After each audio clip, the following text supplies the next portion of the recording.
Before we play this video, I just want to point out something, and some of you may be already aware of this. It's just that halfway through our trip around New Zealand, I had a problem with my video camera. Well, not one camera, but all 4 cameras, my 3 GoPros and my 360 degree. For some reason, and I haven't really figured out what it is, they just all started corrupting the data. But I've really been putting them together for us so that we have a memory to look back on.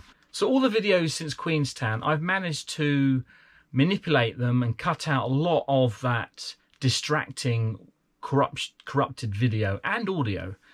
But this video, it's a bit more difficult. So it's more evident that you'll see some of this kaleidoscopic video. So apologies if you can't watch it.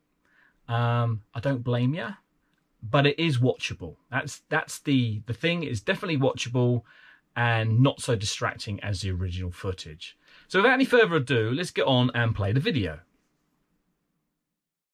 Welcome to Herman Hits the Road, and a continuing journey of our trip around New Zealand in Rusty.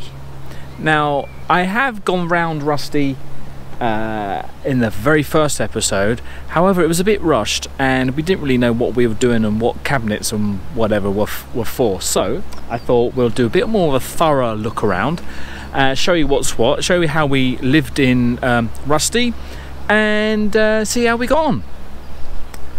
I think the first thing we're going to do is going to go around the outside and look at the cabinet. So it's more of a what's in your locker cocker. Rusty is a VW Crafter TDI van. It is 7 meters long and 2.8 meters high.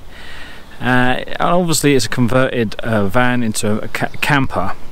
In the very first locker we have here, this is where we have the cassette, toilet cassette.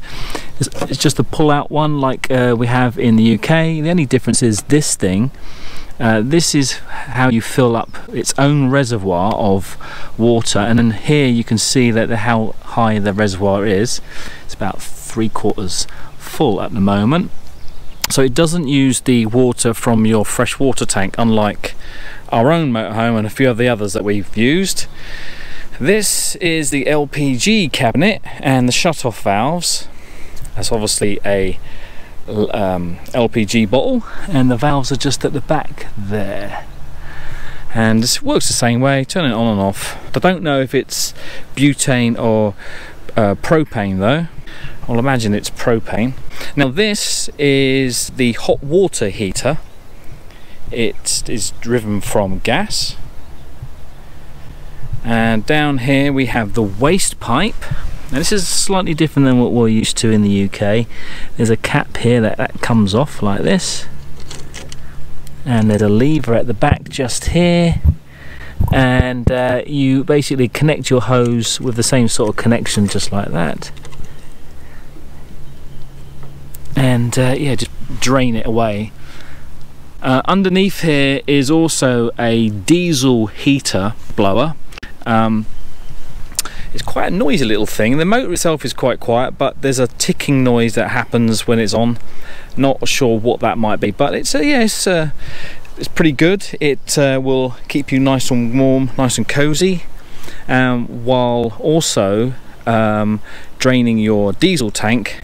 And of course, what happens is if your tank is lower than a quarter of a tank, it won't actually start. Right. So you can basically drive off with diesel. He's not going to run out of diesel while your heater's on it all night. Right, at the back here we have obviously the double doors. If we open these,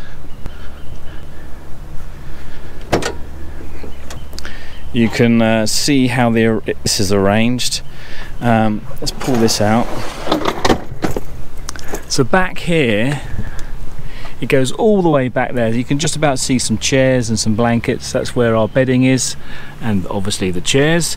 This area here, got our other bag here, and there's a locker there that allows us to get into the back through the inside. And then the light is here, and there's not much space over here. So that's the back, and this hole here allows you to open the door from the inside, although it's still a bit tricky, I found. Now on this side we have the barbecue. Now we've never used this due to weather and due to what food we have, but I will unpack it just to show you how this works. And then it just opens up like that, and it is a gas barbecue.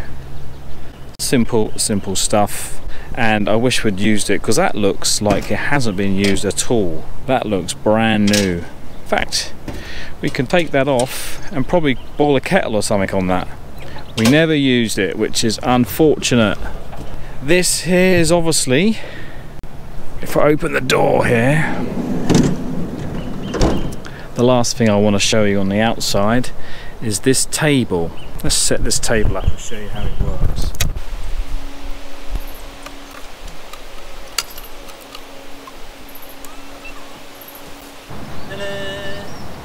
Right, so we're going to start at the front, I'll work our way back. First things to notice, it is automatic, which has been fine.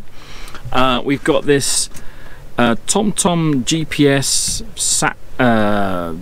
thing, tells us it's got CAMPERVAN mate on there as well, so which is great for finding the campervan spots, but you can do that all on your phone as well.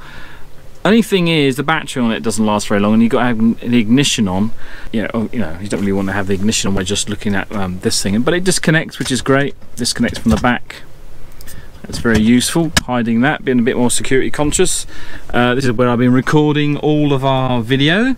I did have 2 cameras on here at one point, but the second one started playing up on me, so I've just removed it. And this is being charged through a, one of these little things you just plug into a cigarette lighter, 12-volt adapter thing, accessory port, which is just underneath here. There's also one cigarette lighter in the cigarette ashtray, which we've never used.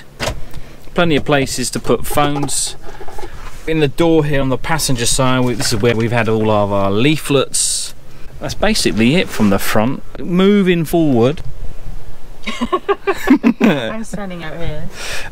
we have a mirror. This can we've had this confusing, because if you sit on the front, yes, I tried to look outside. This can get confusing, because it looks like Zoe's in the driver's seat, and when she's looked over her shoulder, she's actually seen cars coming towards us, yes. Which of course they're not. The next thing is the toilet and shower. It's a wet room. Now we thought this was going to be horrendous in here, but it wasn't too bad. We had a bit of a technique going. Just basically fill up the sink with hot water and just use the shower as a rinse rather than using it like a proper shower. The floor drains away pretty quickly as well. We don't have to rub this down or anything. This has been, quite adequate, hasn't it? Not much room though to move around, but it's been useful.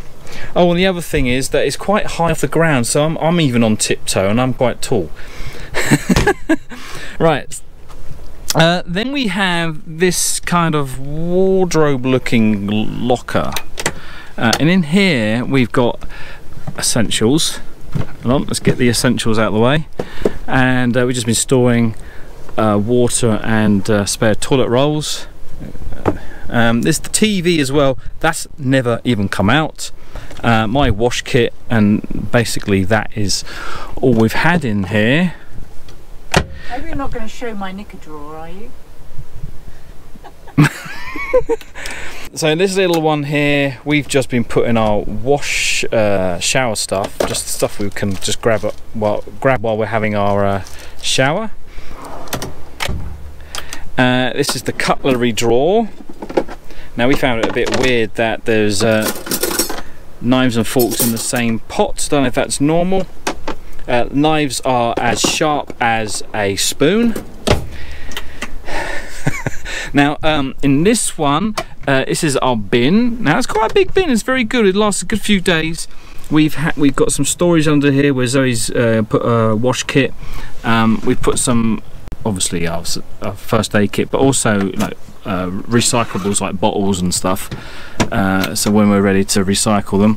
On the left hand side we've got this is the where all the noise comes from, all the rattling comes from when we're moving along driving. So you've got the pots and pans, they're all stainless steel, non-stick, if that makes sense. And then down the bottom here we've got a heater, and this is where we put our binoculars, but I guess this is a bit of a wasted space for us. We've not really used this. Still moving back now, this is the actual wardrobe. I say it's a wardrobe because there's hangers in it, right? And this is at hip height, so it's the length of my leg, I suppose. And I've just been putting bags in there. We've got some jumpers. We had trousers and jumpers and all that kind of thing in there, but they kind of moved away slowly out of there. So that's another space we've never really used. And in here, this is quite useful. This is where all our plates and bowls, all our crockery, thank you, that's the word I'm looking for. A couple of cups, a couple of glasses, and a couple of wine glasses, however we broke one. Down here is an electric kettle and toaster. Then we have the microwave. We switched it on once just to make sure it actually works, but never used it. Under here we have a bucket with a dustpan and brush, washing, and some bags for shopping. This is fully 12 volt fridge freezer. It's been quite useful. We've been having to juggle the temperature settings depending on what we're doing, so whether or not we're parked up for the night, we'll put it on a low setting. If we're driving, put it on a higher setting. But yeah, we've had it turned off. We've turned it off accidentally a few times. But it's quite large. It's quite a decent size freezer at the top here. It's now empty practically because this is one of our last days. But yeah, it's been all right. And what you have to do is listen for the click if you can. And so that's locked at the bottom, and then it's locked at the top. But we just have to put this thing over to the left, which actually says vent for some reason, I don't know. But then it's locked now, and to open it you have to pull this flap. Whew, too many instructions probably for the fridge. A little shelf here which we've been using to store a hand towel, washing up liquid, toothpaste, and hand wash. Two hangers for the tea towels, which is a bit weird having the tea towel right next door to the 3-burner hob. Two of them smaller than the main one there. Yeah, could catch fire. It's a bit of a fire hazard if you ask me. We have a light and fan, extractor hood.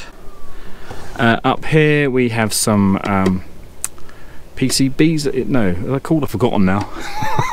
Watch a previous video, they'll tell you what they are. MCBs, there you go. We got our switches, so we got our 2 light switches. One of them does this, which is that one, and then this one controls all the little lights and the awning light. Water pump, television, that's never been switched on. Fridge, always on. Rain shed, that gets toggled on and off. This dial here tells you how many volts we got on the battery.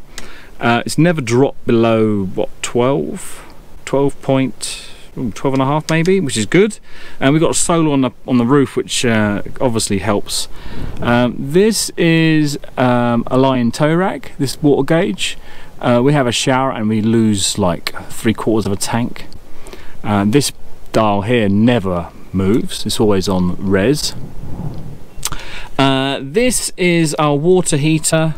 We just flick that switch, the light comes on to tell us it's igniting, and yeah, then we can hear the water heater, that funny looking thing outside. This is our dial for the diesel heater. So we turn that round to here, light comes on, and then all the heat comes out of this little thing down here. You can rotate the flow of warm air, but that is the only vent we have. The sink, you know what a sink looks like, but I'm going to open it up anyway. And of course when you turn the water on, it makes this noise, which is horrible. And sometimes it does pump it on its own, make that noise on its own. Oh, let's look at the cupboards at the top. On the right hand side we have 3 cupboards. On the left hand side we have, well, 2 cupboards excluding this one here. This is just so in here we have, well, minimum food now. Actually, it was stocked on the first day, couldn't open it, so it's just been some like a bit of a larder for us, and then so is this one. And then over here we have my clothes, or some of my clothes, and then these 2 are Zoe's clothes. Yes, I said 2, and then mine is 1. And then at the back here we have a shelf which is all our leftover clothing. Vent up there, we've never opened that, but yeah, you just twist that just like the ones in the UK, I think. No, I was gonna say it's the end, but no, we have this table and the sofa, the lounge come bed. Now this gets broken down. Take this top off, put it across here, and we've got another piece in the front behind the driver's seat which goes here, and then we just arrange all the cushions to fill the gap.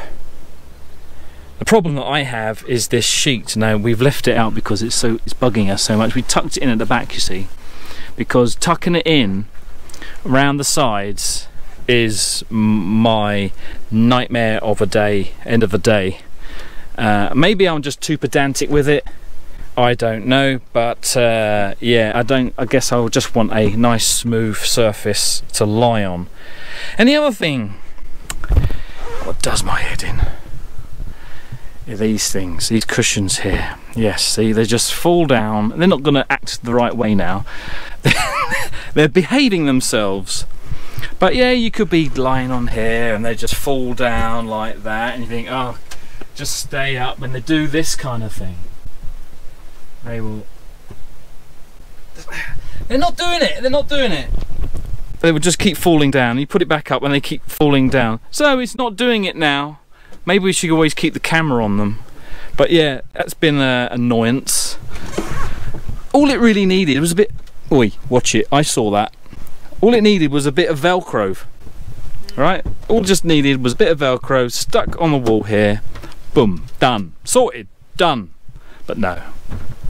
So sleeping in the bed, it's nice and firm. We like a firm bed, don't we? But because of all these little, when this is in the gap, it's a bit curved, so it kind of, you fall into the curve down the side of the bed, and I end up with a bad back some days.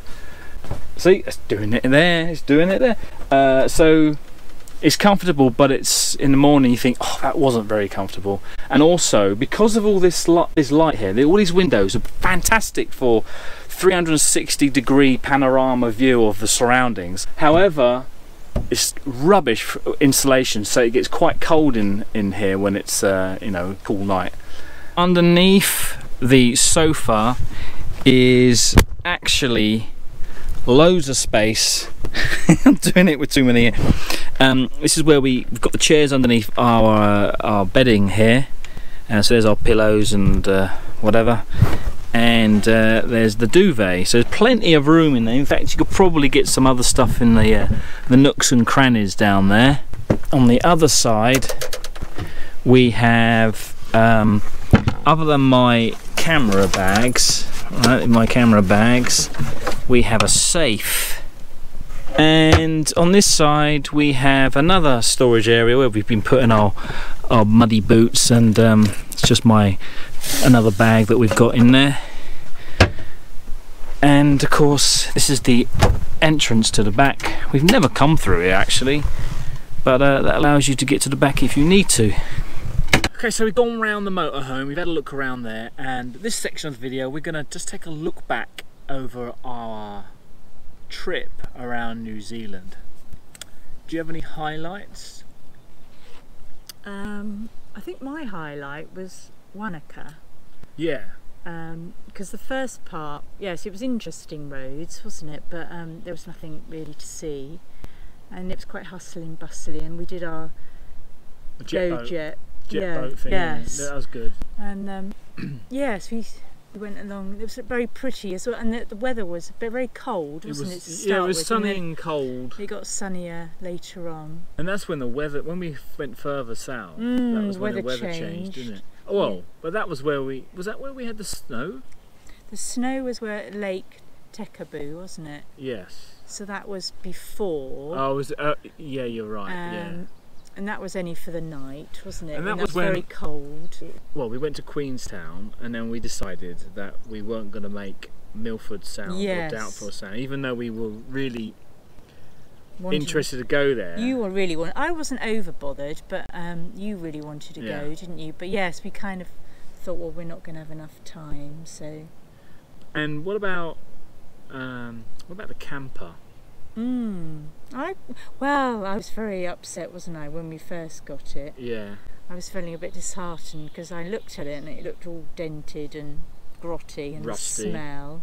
Oh, there was an awful smell in there. And I thought, oh gosh, what have we let ourselves in for? and the rental company said the smell was the cleaning stuff. Yeah, but it wasn't, was it? It was the actual toilet cassette. Yeah, I cleaned the whole bathroom out. Soapy water and it was better.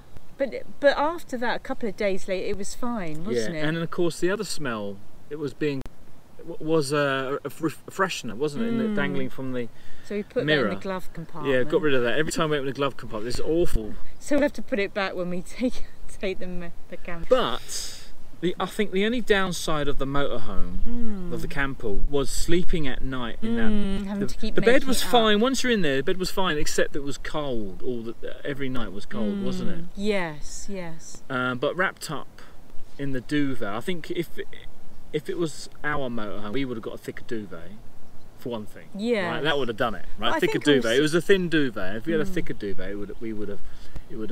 Also, we have had very cold weather, haven't we? Yeah. Very wet weather. Yeah.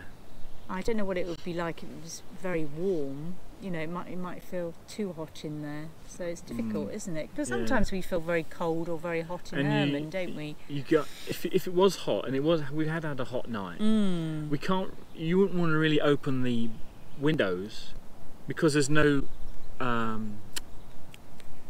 that mesh. There's no mesh. There's no fly screen on the windows. Sand flies. Yeah, there'd be sand flies everywhere. They're the tiny little, what do we call them? Fruit flies. That would just annoy the hell out of you. Yes. But it wasn't. It was only hot one night. And that was fine, I think. I didn't find the bed situation too bad because I think, yes, it was a faff to make it up, but I've slept really well, you know, and yes, it has been a bit cold, but once you're in bed, you're all right, aren't you? And then it's lovely to have the U-shaped lounge. I've really enjoyed that aspect of it. Yes. I mean, obviously you miss out on the bathroom area because it's quite small. Because we've got quite a big bathroom, haven't we? But that side of it I really enjoyed. I'm having to have a shave in the kitchen sink. Because you can't use the basin in the bathroom. No, can you? There's no mirror either, so it's a bit difficult. But but on the positive side, it's been other than the clackety clack clack of the engine, the motor is quite good. It's roomy, I think. And I think there's plenty of, if you look at other campers on the around, they're driving they're camping in their cars, they're camping in these little tiny things, juicy things. I think we've got the best end of the yes, we've got a lot of room, haven't we? And of course there are also motorhomes that we see in Europe, and caravans that we see in Europe. Aldis, Deflef, no Heimers, not seen a Heimer. Swift. Yeah, saw Swift, didn't we? And that's right. Of course, we did saw Swift. We saw the Swift Bolero, which Bob Henshaw has. But it's been. I think we've enjoyed our holiday. Yes. I think 2 weeks though isn't long enough. No, it depends on what you want to do, right? I think that if we had an extra week, we'd have definitely gone and done the sounds. And I would have quite liked to go up further and see Nelson and like Greymouth and sort of. But a lot of our driving was driving through things, past things. We did stop off every so often, didn't we? Yeah. But we were doing about 4 hours a day. Yeah, which is plenty, isn't it? So we would leave where we slept about 9-10 o'clock, probably 10 o'clock. Stop for lunch, and then had another 2 hours. And by that time, I was, it's like. You were like tired when you like 5 minutes into the journey. Start yawning 10 minutes after we started. Yeah, and we would arrive at a campsite or wherever we're going to stop about 4, and then 7 o'clock people are still turning up. So I don't know how far what they've been doing, of course, but I quite enjoyed that little rest time. Yeah. Because then you could then get yourself sorted for dinner, couldn't you? And and relax. Yes. That's right. So you can do a lot during a day, but sometimes you just think, oh, it's just nice to have a breather. And I haven't been able to do any editing. Since video editing, since the fact that power is only whenever you plug into a site. I've not been able to charge my laptop so much, and that's been relaxing for me. Yeah, because we've done a lot of freedom camping, haven't we? And we've done.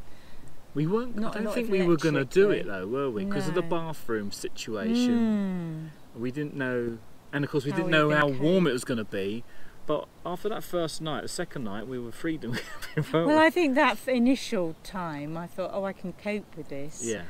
Because I thought everything's going to get soaked. But the thing was, most of the freedom camping places had toilets, didn't they? Yeah. So you didn't need to use the toilet once you'd had your shower. Yes. I think also though it's the dump stations and where you can collect where you can get water from.